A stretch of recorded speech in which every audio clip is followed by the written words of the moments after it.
भाई यार गजब आईपीएल 2025 का जितने भी मैचेस हुए हैं अब तक के इसमें एट द एंड ऐसा नहीं बोला जा सकता है कि कौन सी टीम जीतेगी। यहाँ पर कुछ भी हो सकता है। आईपीएल 2025 है भैया। बात तो सही है। ऐसा बोला जा रहा है कि सीएसके और आरसीबी के बीच जो मैचेस होने वाले हैं उसमें तो मानो बहुत सारे रिकॉर्ड टूटने वाले हैं।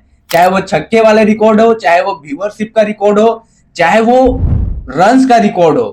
क्योंकि अगर आरसीबी पहले बैटिंग करती है तो भैया बहुत सारे रन बनने वाले हैं।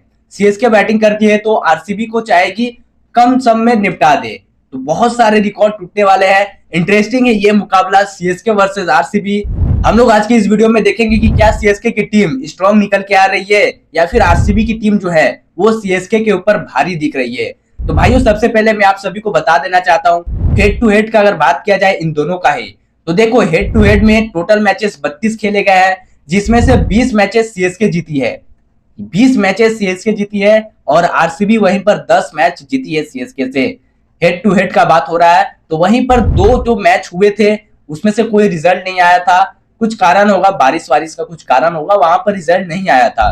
और भाई यार जैसा कि आरसीबी और सीएसके दो दो पॉइंट्स के साथ आरसीबी नंबर 2 पर है, सीएसके नंबर 4 पर है। ये लोग अपने अपने पॉइंट्स टेबल पर सही है। बात करेंगे इनके कंपैरिजन की तो भाई यार प्लेइंग 11 के साथ इनका कंपैरिजन हम लोग करने वाले हैं आज की इस वीडियो में। और साथ ही साथ प्लेयर्स को उनके स्टैट्स के हिसाब से उनको पॉइंट्स देते चलेंगे। तो भाई यार सबसे पहले सीएसके की तरफ से जो टॉप ऑर्डर पे आएंगे वो आएंगे रचिन रविंद्रा और राहुल त्रिपाठी। जैसा कि हम लोगों ने पिछले मैच में भी देखा कि राहुल त्रिपाठी ओपनिंग करने आए और रचिन रविंद्रा भी नॉन स्ट्राइकर बैट्समैन थे। और उसके बाद 3 नंबर पे आए थे ऋतुराज गायकवाड़। तो हम लोग सबसे पहले टॉप ऑर्डर का देख लेते हैं। तो रचिन रविंद्रा और राहुल त्रिपाठी आएंगे सीएसके की तरफ से स्ट्राइकर और नॉन स्ट्राइकर, और आरसीबी की तरफ से फिल सॉल्ट और विराट कोहली दिख जाएंगे स्ट्राइकर और नॉन स्ट्राइकर। अब देखो यार भाई रचिन रविंद्रा पिछले मैच में 65 रन बनाए थे जो कि 200 का स्ट्राइक रेट से लगभग रन बनाए थे। उन्होंने ताबड़तोड़ बल्लेबाजी किए थे पिछले मैच में। वहीं पर फ्लॉप होते हुए दिखे राहुल त्रिपाठी। ज्यादा खास नहीं कर पाए राहुल त्रिपाठी अपने टीम के लिए। आई थिंक उनको बहुत ऊपर भेजा जा रहा है। उनको 3 या 4 नंबर पे वो परफेक्ट बैठते थे। सीएसके उनको ऊपर क्यों भेज रही है ये तो मुझे नहीं पता। हालांकि उनको नीचे वो अच्छे बैटिंग कर लेते हैं। एसआरएच में भी नीचे ही बैटिंग करते थे। और भाइयों बात किया जाए आरसीबी के टॉप ऑर्डर का तो देखो फील्ड सॉल्ट बहुत खतरनाक बैटिंग किए थे। 56 रन बनाए थे जस्ट 23 बॉल पे। एक लाजवाब प्रदर्शन दिखाए थे। शायद यही वजह था कि आरसीबी वो मैच जीती थी। फील्ड सॉल्ट की वजह से बहुत ताबड़तोड़ बल्लेबाजी करते हैं। चल गए तो बहुत सही, नहीं चले तो भैया मैच ही डूब जाता है। इस तरीके का बैट्समैन है वो। और फिर उसके बाद विराट कोहली आते हैं 59 रन। चेज मास्टर भैया लास्ट तक खड़े रहे अपने टीम के साथ। वो जानते थे कि उनका रहना एट द एंड कितना जरूरी है। तो भाई यार टॉप ऑर्डर को यही देखते हुए लग रहा है कि सीएसके की तरफ से रचिन रविंद्रा को छोड़कर राहुल त्रिपाठी ऐसा नहीं लग रहा है कि वो ज्यादा इंपैक्ट नहीं दे सकते हैं। आरसीबी की तरफ से फिल सॉल्ट और विराट कोहली ये दोनों परफेक्ट है। तो टॉप ऑर्डर पे आरसीबी की टीम जो है वो ज्यादा स्ट्रॉन्ग निकल के आ रही है। तो एक पॉइंट चला जाता है आरसीबी के पास टॉप ऑर्डर के लिए। फिर आता है मिडिल ऑर्डर इन दोनों ही टीमों का। तो मिडिल ऑर्डर पे सीएसके की तरफ से जो दिखेंगे आपको वो दिखेंगे ऋतुराज गायकवाड़, शिवम दुबे और दीपक हुडा। और आरसीबी की तरफ से जो मिडिल ऑर्डर पे दिखेंगे वो दिखेंगे 3 नंबर पे देवदत्त पडिक्कल जो कि इंपैक्ट सब्स्टिट्यूट ऑप्शन के रूप में आए थे। फिर उसके बाद रजत पाटीदार है, फिर उसके बाद लियम लिविंगस्टन है। तो भाई यार इन तीनों का ही बात किया जाए सीएसके की तरफ से तो देखो सीएसके की तरफ से ऋतुराज गायकवाड़ ने 53 रन बनाए थे 203 का स्ट्राइक रेट से। अच्छे खासे बैटिंग किए थे। और वहीं बात किया जाए शिवम दुबे का तो फ्लॉप हो चुके थे, ज्यादा खास नहीं खेल पाए थे, लेकिन अब बैट्समैन तगड़े हैं। उसके बाद बात किया जाए सैम करन का तो सैम करन ना बॉलिंग में उस तरीके का प्रदर्शन दिखाया, 2 विकेट चटकाए थे शायद। और बात किया जाए बैटिंग का तो बैटिंग में अच्छा प्रदर्शन नहीं दिखाए थे। सीएसके का जो मिडिल ऑर्डर दिख रहा है ना वो आई थिंक थोड़ा और स्ट्रॉन्ग होना चाहिए था। आपको क्या लगता है ये चीज आप कमेंट करके बताना। मेरे हिसाब से थोड़ा सा और स्ट्रॉन्ग होना चाहिए था। अच्छे खासे फिनिशर ला सकते थे अपने टीम में। बात किया जाए आरसीबी के मिडिल ऑर्डर का तो देखो भाई यार आरसीबी का middle order Devdutt Padikkal run up ball खेल गया था पिछले मैच में 15 बॉल पे 15 रन। बात किया जाए रजत पाटीदार और लियम लिविंगस्टन का तो भैया दोनों ही खतरनाक बैट्समैन है।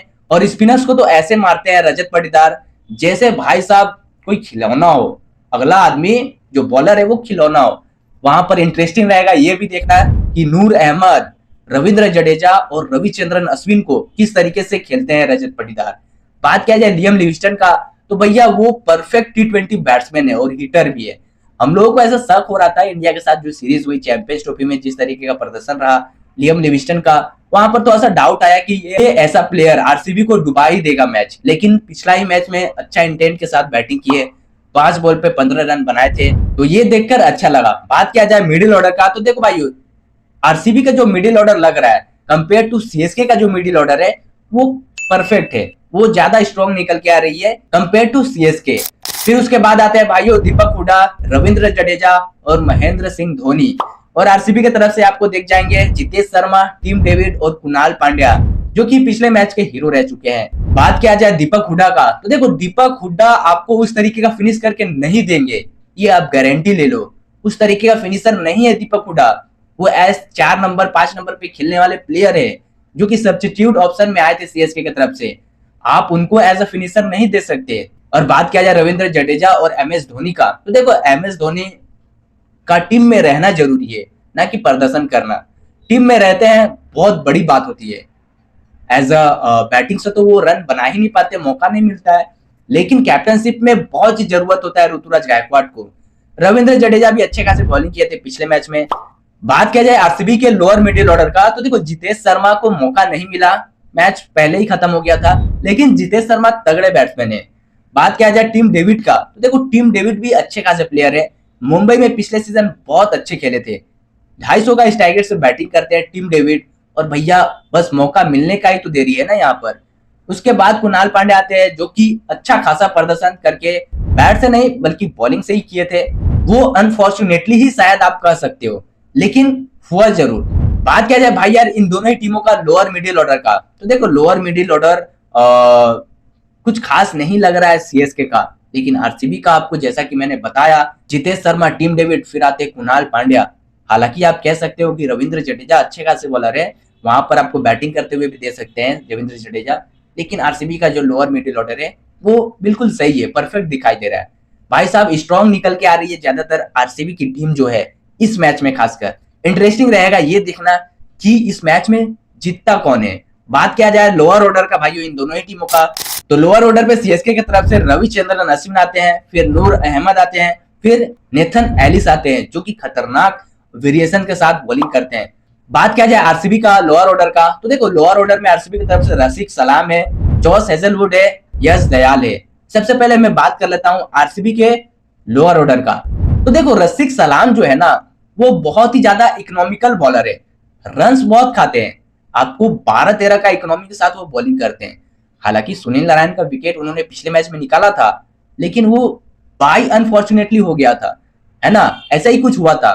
बात किया जाए जॉस हेजलवुड का, तो परफेक्ट बॉलर है, उनको जज नहीं किया जा सकता है किसी भी बॉलर के साथ। वो ऑस्ट्रेलियन साइड से भाइयों मेन बॉलर है उनके टीम का जॉस हेजलवुड, जो कि एक लाइन लेंथ पकड़कर बॉलिंग करते हैं, इस साइड पे हर बॉल उनका आता है, जो कि बैट्समैन को दिक्कत देना ही देना है।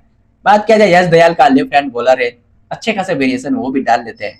बात करते हैं सीएसके का जो लोअर ऑर्डर देखने को मिल रहा है वो क्या परफेक्ट है, क्या ये लोअर ऑर्डर के साथ सीएसके ये मैच को जीत पाएगी या फिर कोई बदलाव करेंगे? ऐसा नहीं लगता कि बदलाव करेंगे, पहला मैच जीता हुआ है तो ये मैच भी जीतने के कगार पे उसी बॉलर्स के साथ जाना चाहेगी।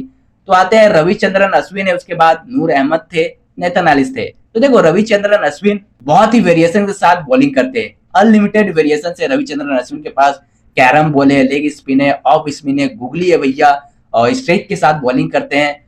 नूर अहमद भी सेम उसी तरीके के बॉलर है, लेग स्पिन और गुगली डालते हैं, और कोई भी वेरिएशंस नहीं है नूर अहमद के पास, लेकिन आप कह सकते हो कि अच्छे खासे बॉलर है, 4-4 विकेट चटकाए थे पिछले ही मैच में, मैन ऑफ द मैच थे नूर अहमद। भैया कम इकोनॉमी के साथ बॉलिंग करते हैं, लेकिन नूर अहमद को मारने वाले बैट्समैन यहाँ पर भर्ती है आरसीबी की तरफ से, क्योंकि वहां पर Rajat Patidar, Tim David, Jitesh Sharma, Liam Livingstone को आप भूल ही नहीं सकते, ऐसे ऐसे प्लेयर से आरसीबी में खेलने वाले नूर अहमद को। लेकिन आई थिंक नूर अहमद जो है इसमें से 2 हिटर्स को आउट करेंगे ही करेंगे, मेरे हिसाब से, मेरा ये प्रेडिक्शन है, ये रखना जरूर माइंड में।